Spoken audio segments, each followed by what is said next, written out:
meunier.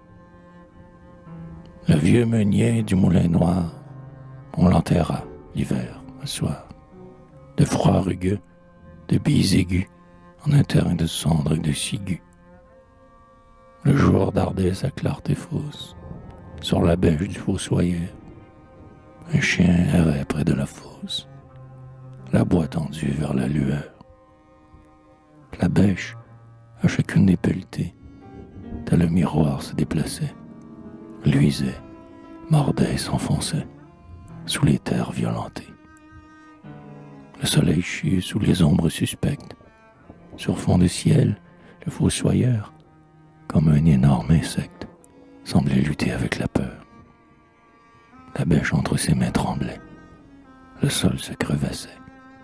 Et quoi qu'il fît, rien ne comblait le trou qui, devant lui, comme la nuit, s'élargissait.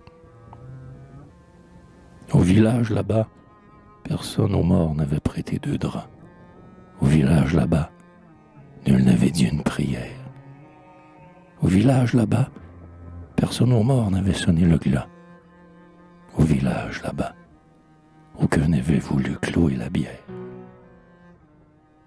Et les maisons et les chaumières qui regardaient le cimetière, pour ne point voir, étaient là toutes, volets fermés, le long des routes. Le fossoyeur se sentit seul, devant ce défunt sans linceul, dont tous avaient gardé la haine et la crainte dans les veines. Sur ces buttes mornes de soir, le vieux meunier du Moulin Noir, jadis, avait vécu d'accord avec l'espace et l'étendue, et le vol fou des tempêtes pendues, au crin battant des vents du nord. Son cœur avait longuement écouté ce que les bouches d'ombre et d'or des étoiles dévoilent aux attentifs d'éternité. Le désert gris des brouillards austères l'avait cerné de ce mystère où les choses pour les hommes s'éveillent et leur parlent et les conseillent.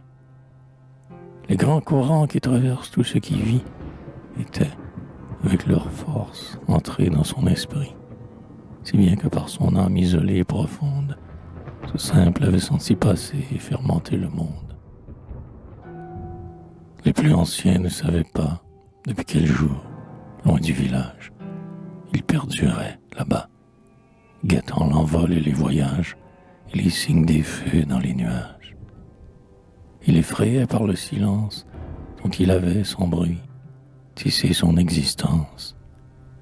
Il effrayait encore par les yeux d'or de son moulin tout à coup clair, la nuit.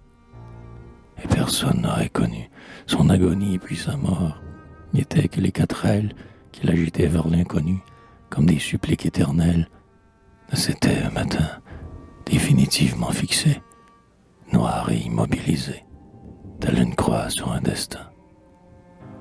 Le fossoyeur voyait l'ombre et ses houles grandir comme des foules, et le village et ses closes fenêtres se fondre au loin et disparaître. L'universelle inquiétude peuplait de cris la solitude. En voile noir et brun, le vent passait comme quelqu'un.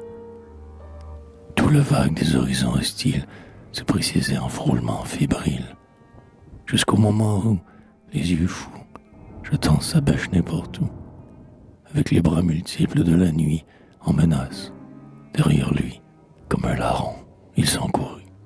Alors, le silence se fit total, par l'étendue.